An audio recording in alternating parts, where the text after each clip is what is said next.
네, 반갑습니다. 주라사대입니다.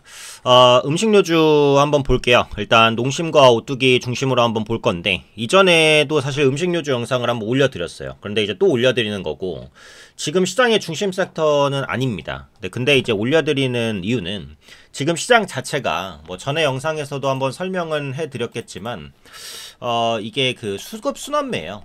수갑 순환매인데 이게 이제 유동성에 기인하는 거잖아요. 지금 기사 보신 분들은 아시겠지만 지금 시장의 유동성 자체가 굉장히 풍부합니다. 예탁금도 사상 최대치를 기록했고요.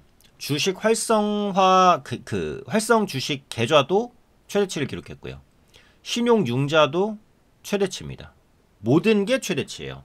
시장의 유동성이 주식시장으로 지금만큼 강하게 몰린 적이 없었다라는 의미입니다.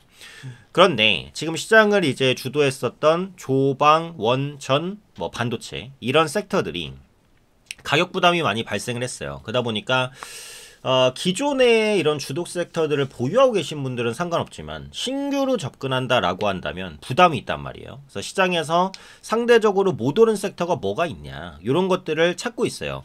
최근에 나타났었던 2차 전지가 뭐 ESS 모멘텀이 물론 강하게 작용하는 건 맞습니다만 그것만으로 움직인 건 아니에요. 쌌기 때문에 유동성 효과가 들어오면서 주가가 급등한 측면이 있거든요. 건설주도 한번 보면 이 건설 지수인데 잠잠하던 건설주가 최근에 다시 올라오기 시작하고 있단 말이에요. 그래서 이런 부분들을 보면 낙폭과대 섹터에서 수급이 들어온다. 그리고 제약주 같은 경우에도 오늘 강했어요. 자, 제약주도 상대적으로 못 간 섹터에 수급이 들어오죠. 그죠? 그래서 그동안 이제 수급이 들어오지 못했지만 향후 수급이 들어올 수 있을 만한 후보군을 꾸준히 보셔야 되고 그 후보군 중에 하나가 뭐다? 음식료주라는 거예요. 그래서 이전에 영상을 올려드렸지만 다시 한번 좀 리바이벌을 해드릴 필요가 있지 않을까 이렇게 이제 생각을 하고요. 자, 국내에서 음식료주면 대부분 이제 라면이긴 합니다. 그러니까 왜 라면이냐면 국내에서도 라면 소비 인구가 엄청나게 많고요. 특히 이제 음식료 수출이라고 하면 대부분 라면 수출이에요. 그래서 모멘텀은 어디에 있다? 결국 이제 라면에 있다라고 보시면은 맞습니다. 근데 이제 라면 같은 경우에는 뭐가 중요하냐? 원재료 가격이 중요한데 그 밀가루 가격이 중요해요. 근데 밀가루는 뭘로 만드는 거죠? 네, 밀에서 나오는 겁니다. 그죠? 근데 지금 글로벌 밀 가격이 얼마냐? 5년 내 최저치입니다. 5년 내 최저 수준. 그렇기 때문에 이제 라면을 만드는 업체 입장에서는 원가 부담이 커요, 적어요? 당연히 이제 적다고 보시면 될 것 같아요. 그래서 밀 가격이 이렇게 좀 많이 떨어진 게 요즘에 그 밀 생산지가 상당히 풍작입니다. 작황이 좋다라는 거예요. 작황이 좋다라는 것은 생산량이 많다라는 의미니까 생산량이 많다라는 것은 이제 공급이 많아진다는 것이고 경제학적 법칙에 의해서 공급이 많으면 가격은 떨어집니다. 그렇죠? 그런 부분이 있고 이게 그 경작 기술의 발전도 있어요. 그러니까 결국 이제 경작 기술이라든지 이런 부분이 계속해서 성장을 하면서 옥수수나 밀을 생산할 때 대량 생산이 이전 대비해서 가능해지는 거죠. 그래서 그런 부분들이 꾸준히 부각되고 있다. 네, 이렇게 보시면 될 것 같고 그 다음에 이제 밀을 대체하는 게 옥수수거든요. 그래서 밀 가격이 만약에 비싸다라고 한다면 그게 이제 옥수수로 넘어갑니다. 가격이. 근데 지금은 옥수수도 싸요.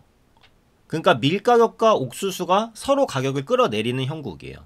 그러니까 밀이 비싸면 보통 옥수수 가격이 대체식품 가격으로 올라가고 옥수수가 비싸면 밀이 대체식품으로 올라가거든요. 근데 지금은 밀 가격이랑 옥수수 가격이 다 싸요. 그러니까 서로 가격을 올리지 못하고 있는 겁니다. 이렇다는 건 무슨 말이죠?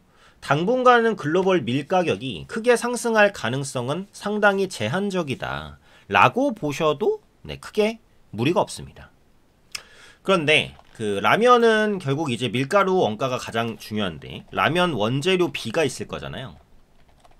B의 30%를 밀가루가 차지합니다. 라면 원재료 B의 몇 퍼센트요? 30%. 굉장히 많은 수준입니다. 전기차 원가의 40%를 배터리가 차지해요. 그래서 전기차 하면 배터리 얘기를 계속 하잖아요. 근데 라면 원재료 B의 30%를 뭐가 차지한다고요? 밀가루가 차지해요. 그러니까 라면의 원가라고 하면 밀가루 가격이 중요한 거죠.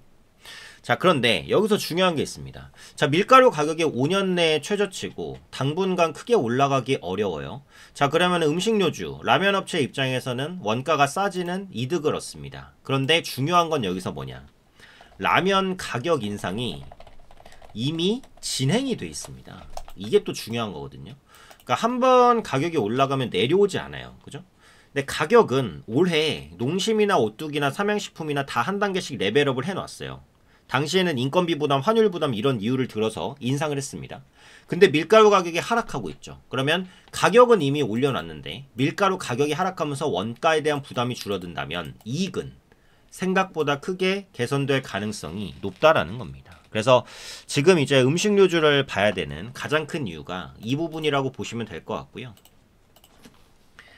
그리고 이제 K푸드의 인기를 들 수 있을 것 같아요. 지금 K가 붙은 것들이 많이 인기가 있죠. 캐대언을 통해서 K팝, 그리고 K문화, 그리고 K음식, 캐대언에 나온 김밥, 라면 이런 관련주들이 이제 그 시세를 타고 뭐 급등하는 그런 모습들을 보여주지 않았습니까?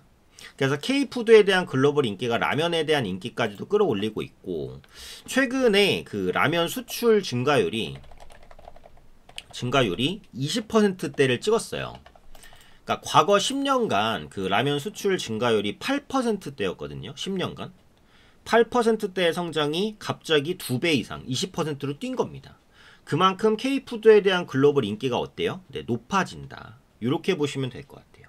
그래서 음식료 관련주를 지금 이제 봐야 되는 이유가 된다라고 보시면 될 것 같고, 앞서 말씀드렸던 그 캐대언에 나온 라면 새우깡 실제로 출시가 됐고 농심의 캐릭터를 담아서 출시가 됐는데, 요게 이제 국내보다는 해외 타겟이라고 보시면 되겠죠. 그래서 해외를 타겟으로 해서 굉장히 많은 판매량을 보이고 있다라는 겁니다.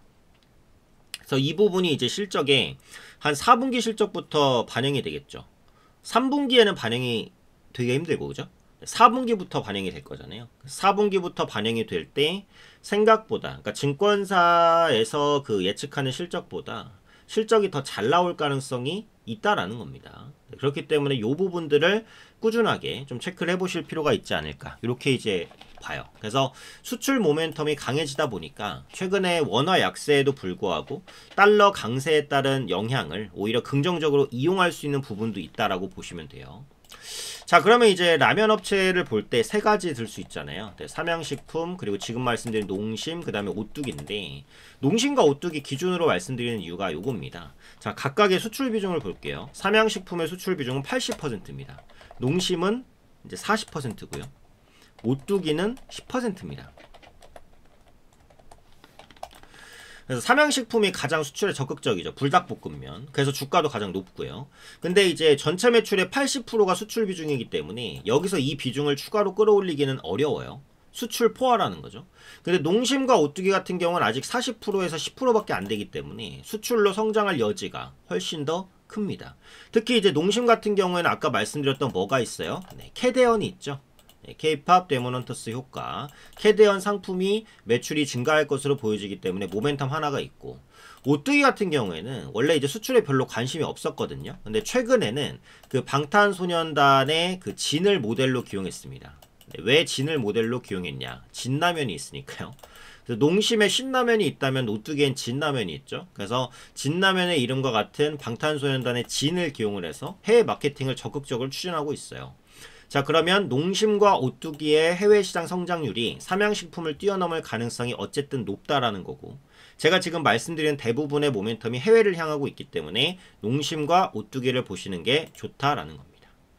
그 차트적으로도 오뚜기도 지금 캐대언 때문에 같이 올라갔다가 지금 다 떨어졌어요. 그죠? 상승폭을 다 반납했기 때문에 접근하기에 전혀 부담이 없는 위치고요.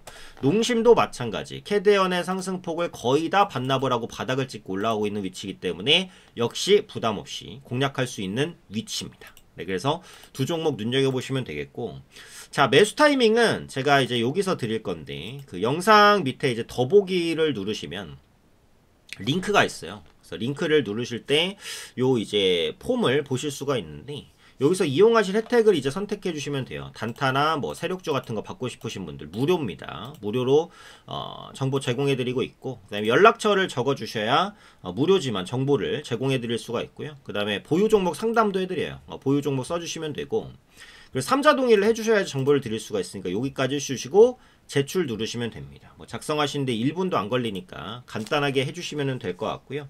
앞서 말씀드렸듯이 이제 무료로 모든 정보를 제공을 해드리고 있습니다. 지금 4천을 찍은 시장에서 아직도 소외되고 있다라고 한다면 매매를 완전히 잘못하고 있는 거거든요.